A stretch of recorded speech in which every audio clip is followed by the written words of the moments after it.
Ladies and gentlemen, I call to order the 19th meeting of the Economic and Social Council at its 2014 session.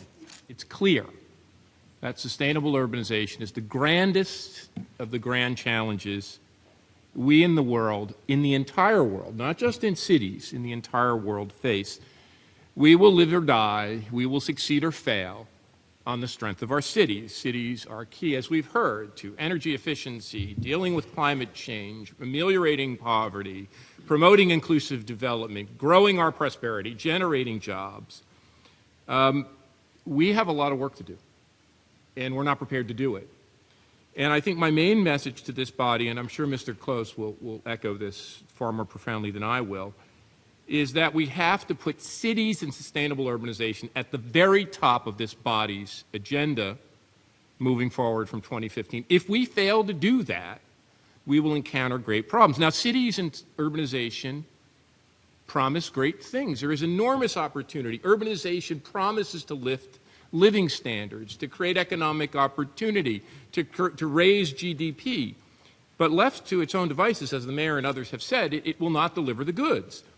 You see, we have this mythology that the world is flat, that urbanization lifts all boats together.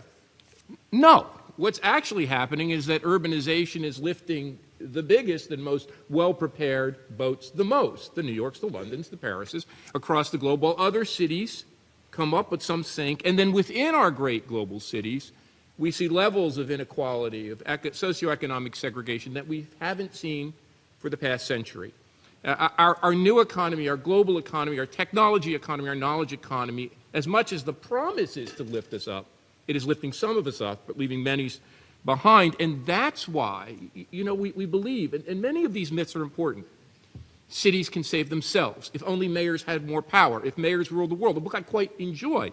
But in fact, without the support of the world community and of member nation states, cities and urbanization will not achieve. So I just want to quickly report, and I'm sure Mr. Close will build on this, what we heard at the World Urban Forum in Medellin, where 20,000 of us, 20,000 urban and city leaders and planners from 160 countries met to discuss the future of urbanization from among the globe.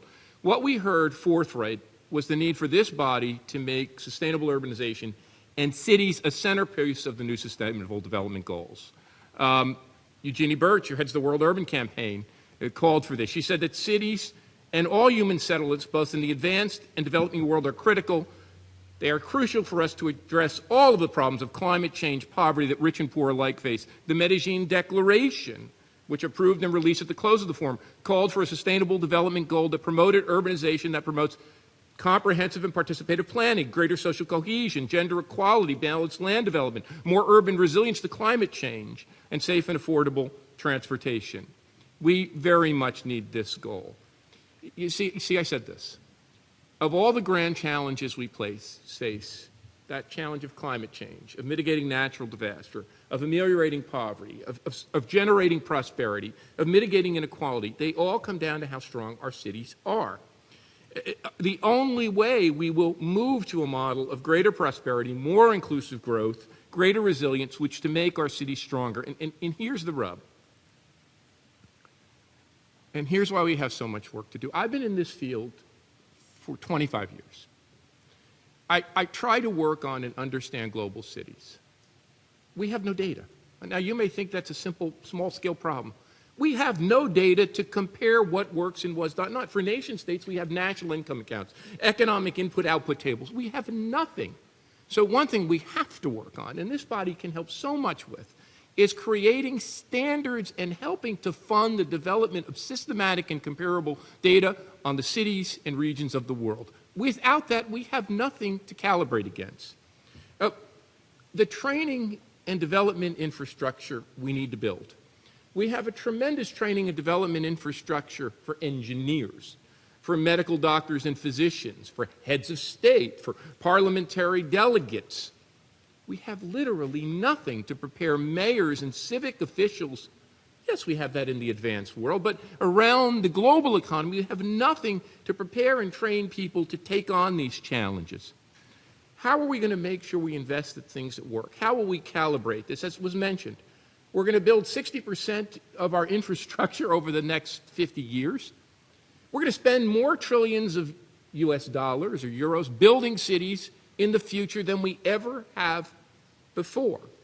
We can do that randomly and in an ad hoc fashion, in a very inefficient, suboptimal way, or we can make those investments count. And one of the things that this great body could do to help is by making urbanization, sustainable urbanizations, and cities one of those core goals. Because that would help shape and drive and orient the private investment, the billions and trillions of dollars in private investment, leveraged by the billions and trillions of public investment, so that we can build the best possible cities we can. We can overcome global slums and poverty. We can begin to mitigate inequality. We can start to deal effectively with climate change. We can make sure that so many of our coastal cities are more resilient. But we need to have a plan and a framework. And building that plan and framework, I will submit to you, and creating that goal is the single most important thing we have to do in this coming century. Thank you. Thank you so very much.